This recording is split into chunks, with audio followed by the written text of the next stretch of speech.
कहानी की शुरुआत में हम एक फॉरेन कपल मारिया और माइकल को भारत की मुंबई शहर में देखते हैं। तभी मारिया माइकल को बताती है कि वो प्रेग्नेंट है। ये सुनकर माइकल बहुत ही खुश हो जाता है और मारिया को भी भारत की कल्चर और ट्रेडिशन कुछ ज्यादा ही पसंद आने लगी थे, इसलिए वो दोनों भारत में ही रहने का डिसाइड करते हैं। इस दौरान एक बच्ची का बोल उनके तरफ आता है और माइकल उस बच्ची को हिंदी में पूछता है क्या दोनों सदा के लिए यहाँ पर रुक सकते हैं। ये सुनते ही वो बच्ची मारिया की तरफ इशारा करके बहुत ही भयानक आवाज करती है और तभी मारिया की नींद टूट जाती है और हमें पता चलता है कि मारिया ये सब अपनी सपनों में देख रही थी।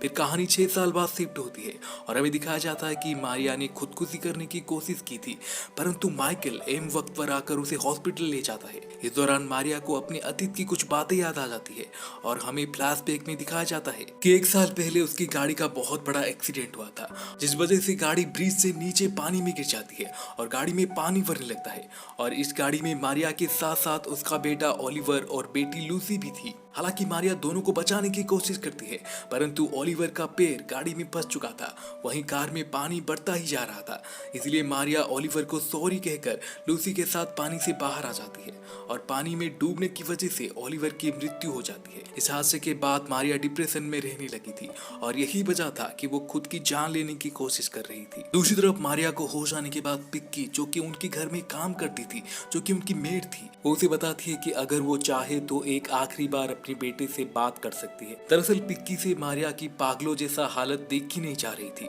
और इसीलिए वो उसकी हेल्प करना चाहती थी, लेकिन मारिया को उसकी बातों पर यकीन नहीं हो रहा था।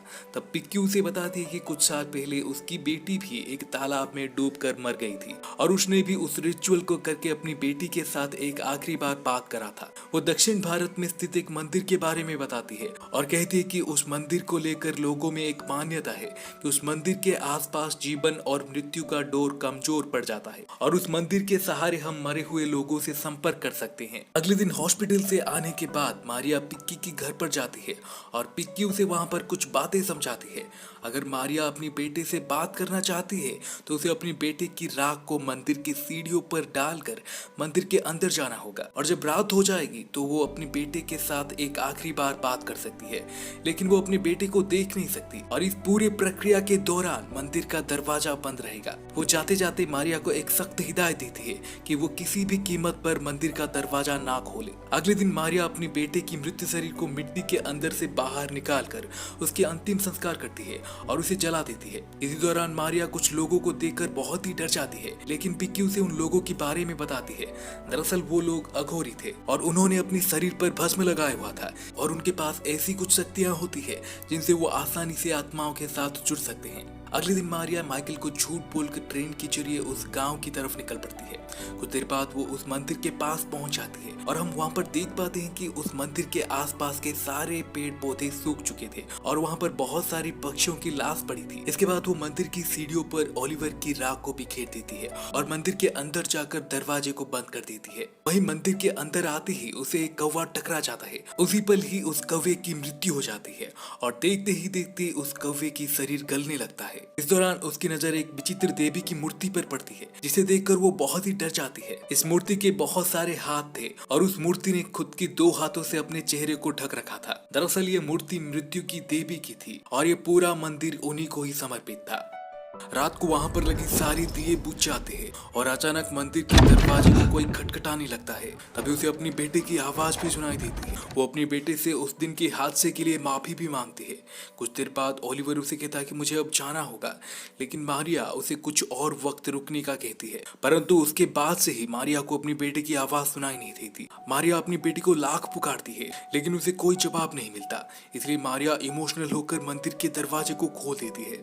बाहर आकर देखती है कि वहां पर कोई भी नहीं है, पर जब वो फिर से मंदिर की तरफ देखती है तो उसके पीछे एक अघोरी था, जिसे देखने के बाद मारिया डरकर वहां से भागने लगती है। दूसरी तरफ मंदिर के अंदर रखी मूर्ति टूट रही थी, यानी कि मृत्यु की देवी फिर से जीवंत होने लगी थी। इधर मारिया का कुत्ता किसी अजीब सी चीज को देखकर जोर जोर से भौंकने लगता है और मारिया की बेटी को अपने भाई का फेवरेट खिलौना मिलता है। दरअसल इस खिलौने को ओलिवर के साथ ही दफना दिया गया था, लेकिन वो खिलौना अब यहाँ पर क्या कर रहा है। खैर, लूसी उस खिलौने को लेकर अपने कमरे में चली जाती है। अगले दिन मारिया अपने घर वापस लौट आई थी। उसी दिन रात को उसे ओलिवर की कमरे में कुछ आवाज सुनाई देती है और जब वो कमरे के अंदर जाती है तो वहाँ पर वो अपनी बेटी लूसी को देखती है। वो लूसी को अपने कमरे में जाने के लिए कहती है और जब वो भी कमरे से बाहर जा रही थी तभी अचानक एक बॉक्स नीचे गिर जाता है और कुछ अल्फाबेट टॉयज के जरिए अपने आप जमीन पर ओलिवर का नाम लिख जाता है, यानी कि ओलिवर दूसरी दुनिया से वापस आ चुका है। उस दिन के बाद मारिया को बहुत सारी अजीब हरकतें दिखाई देने लगती है, जैसे कि ओलिवर का टॉय घर में वापस आ जाना जो कि कब्र में दफनाया गया था, और अपने आप ही पियानो बजना और भी कई सारे पैरानॉर्मल एक्टिविटीज। तभी एक दिन लूसी भी अपनी माँ को बताती है कि ओलिवर वापस आ चुका है।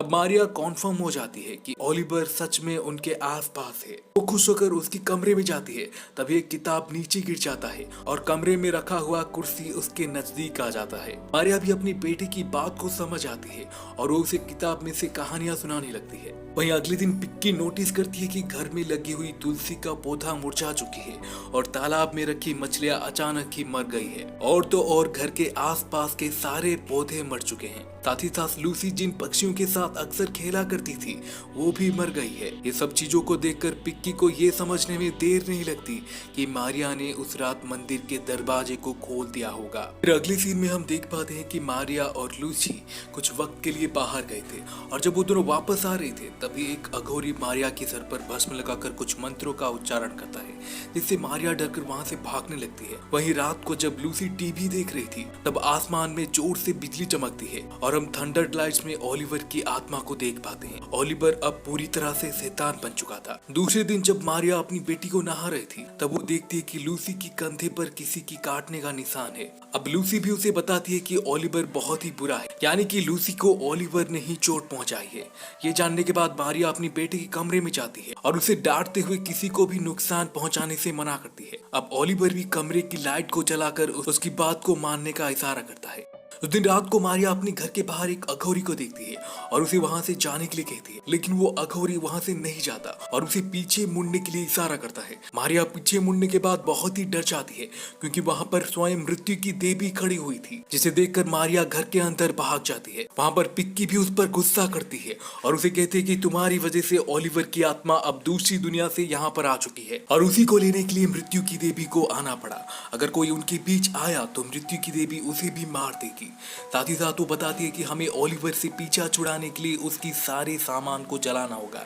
अब अगले दिन मारिया अपनी बेटी और पति के साथ बाहर खाना खाने गई थी। तभी मारिया को हर तरफ कॉकरोचेस दिखाई देते हैं और कुछ वक्त बाद उसे एहसास होता है कि लूसी उनके साथ नहीं है, इसलिए वो एक भीड़ भाड़ भरी गली में अपनी बेटी को ढूंढने के लिए चली जाती है और उस गली में उसे फिर से मृत्यु की देवी दिखाई देती है। मारिया को कुछ समझ नहीं आ रहा था क्योंकि मृत्यु की देवी उसकी जी का जंजाल बन चुकी थी। तभी माइकल वहां पर अपनी बेटी को लेकर आ जाता है और मारिया डरते हुए उसके पास चली जाती है। दूसरी तरफ पिक्की ओलिवर की सारे सामान को इकट्ठा करके उसे जलाने जा रही थी। तभी तालाब में से उसकी बेटी निकलकर उसे आवाज लगाती है। दरअसल ये ओलिवर का ही चाल था और पिक्की भी उसकी चाल में फंस जाती है। वो लोग घर वापस आने के बाद ओलिवर की सामान को घर के बाहर देखते हैं। तभी मारिया तालाब में पिक्की की लाश को देखकर जोर से चिल्लाने लगती है और रात को वो खुद ही अपनी बेटे की सारे सामान को जला देती है, परंतु माइकल वहां पर आ जाता है और वो अपने बेटे की सामान को जलते हुए देखकर मारिया से उसका रीजन पूछता है। तब मारिया ओलिवर को सारी सच्चाई बता देती है, लेकिन माइकल मारिया की बातों पर यकीन नहीं करता, इसलिए मारिया अपनी बेटी को ओलिवर के बारे में बताने के लिए बोलती है। लेकिन लूसी इस बात से साफ मुकर जाती है कि उसने कभी ओलिवर को देखा भी है। ये सुनते ही मारिया लूसी पर चिल्लाने लगती है, लेकिन माइकल मारिया पर ही गुस्सा करता है और अपनी बेटी को लेकर कमरे में चला जाता है। यहाँ पर मारिया नोटिस करती है कि लूसी किसी शैतान की तरह दिख रही थी और उसके चेहरे पर मुस्कुराहट भी था, यानी कि ओलिवर ने अपनी ही बहन को पोजेस कर लिया था। इसलिए मारिया ओलिवर को लूसी की शरीर से निकलने के लिए कहती है। ये देखकर माइकल मारिया को उसी कमरे में बंद कर देता है और लूसी को लेकर कमरे से बाहर चला आता है। तभी वो देखता है कि उसके घर के चारों तरफ बहुत सारे अघोरी थे। वो उन सबको वहां से जाने के लिए बोलता है, लेकिन वो अघोरी अपने जगह से बिल्कुल भी नहीं हिलते। इन सब के बीच लूसी अपने ही कुत्ते को मार डालती है और अपने पिता की शरीर पे चाकू घोंपकर उन्हें भी घायल कर देती है। वहीं कुछ देर बाद मारिया लॉक तोड़कर जब कमरे से बाहर आकर देखती है तो कुछ अघोरी लूसी की शरीर से ओलिवर को अलग करने की कोशिश कर रहे थे, इसलिए उन्हें लूसी को भी मारना करना पड़ेगा, लेकिन मारिया उन्हें ऐसा करने से रोकती है। तभी घायल माइकल भी वहां पर आ जाता है। इस दौरान मारिया ओलिवर को कहती है कि वो लूसी को छोड़कर उसके शरीर में प्रवेश करे, और ओलिवर भी बिल्कुल ऐसा ही करता है। तभी एक अघोरी मारिया को चाकू से मार देता है। इसके बाद मारिया खुद को एक कमरे में पाती है जहां पर मृत्यु की देवी स्वयं चलकर उसके पास आती है और वो अपनी चेहरे से हाथ हटाकर उसे अपनी चेहरा दिखाती है। तभी वहां पर कुछ ऊर्जा का संचार होता है और वो खुद को उसी मंदिर की सीढ़ियों पर पाती है। यानी कि मृत्यु की देवी ओलिवर के साथ साथ मारिया को भी अपने साथ ले आई थी।